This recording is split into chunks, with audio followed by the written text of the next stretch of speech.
Hi guys! Kumusta po kayo? Welcome po sa kusina ni Junior. Ngayon magluluto naman tayo ng salmon head na sinigang sa bayabas. So ang una natin gagawin, lalagay tayo ng mantika. Magpapainit na ako ng ating lutuan. Mag-umpisa tayo sa sibuyas.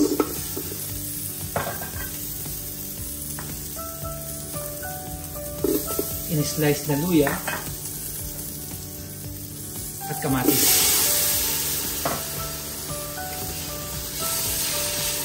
So gigisahin ko lang siya ng mga 1 minuto.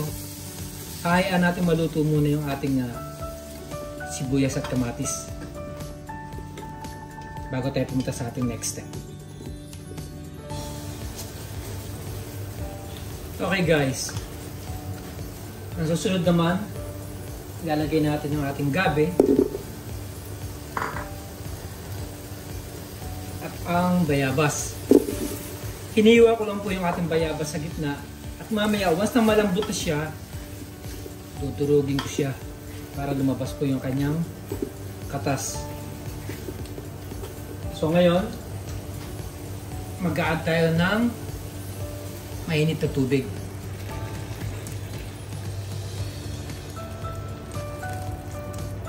At hayaan natin siyang kumulo. Actually, isa po ito sa paborito kong pagkain Pinoy, ang sinigang. Kahit hindi salmon, basta sinigang. Sinigang na manok, sinigang na baboy, basta maasim, paborito ko po yan. So hayaan lang natin siya kumulo. Once na lumambot na yung gabi at yung ating bayabas, pupunta ulit tayo sa ating next step.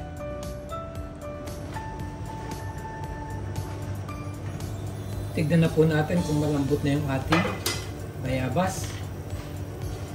Kuha lang ako sandali ng tinidor.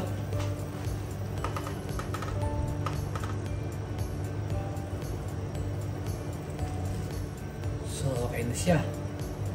So i-extract lang natin siya or pipigain hanggang sa lumabas po yung mga buto para malasang malasa siya. Maasim po ito at medyo manamis-namis. Ngayon sa sinigang na bayabas na ito, gagamit po ako ng sinigang mix para lalong mas maasim po yung kakalabasan ng aking sinigang sa bayabas.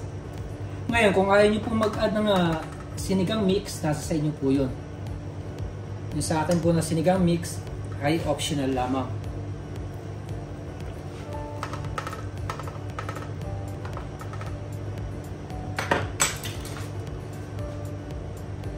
Ilagay ko na po yung ating sinigang sour soup mix.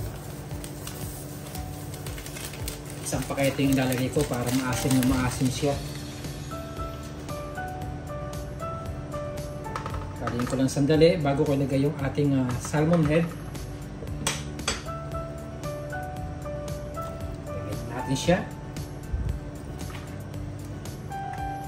Siyempre kasama yung mga tinik pero meron siyang kasamang laman. So, makikita naman ninyo yung nabili ko sa supermarket. Napaka-sustansya po nito. Papakulong ko lang ulit siya ng mga 5 minutes bago tayo maglagay ng mga vegetables.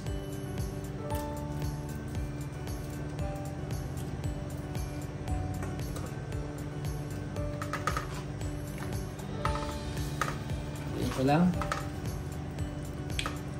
Pagkatapos po, siyempre maglalagay tayo ng pamintang buo,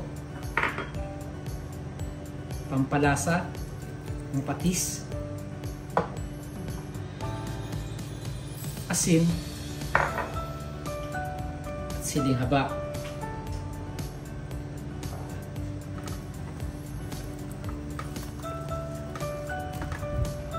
Again, takpan natin siya at lulutuin natin siya ng mga 5 minuto.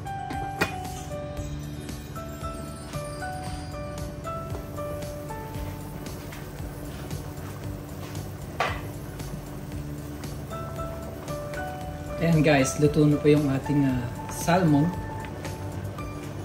Mag-a-add na po tayo ngayon ng gulay. Kagaya ng sitaw, okra, at at talong. Make sure po na palagi ninyong hugasan ng maigi ang inyong gulay.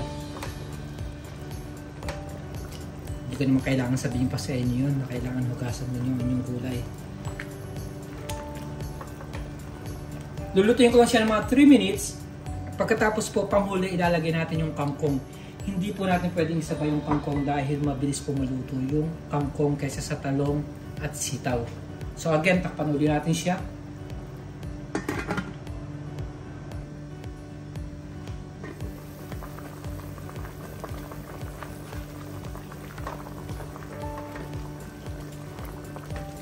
Ayan, luto na po yung ating talong, okra at sitaw. Lagay naman natin yung ating kangkong. Kung meron po kayong talbos ng kamote, okay din po yun.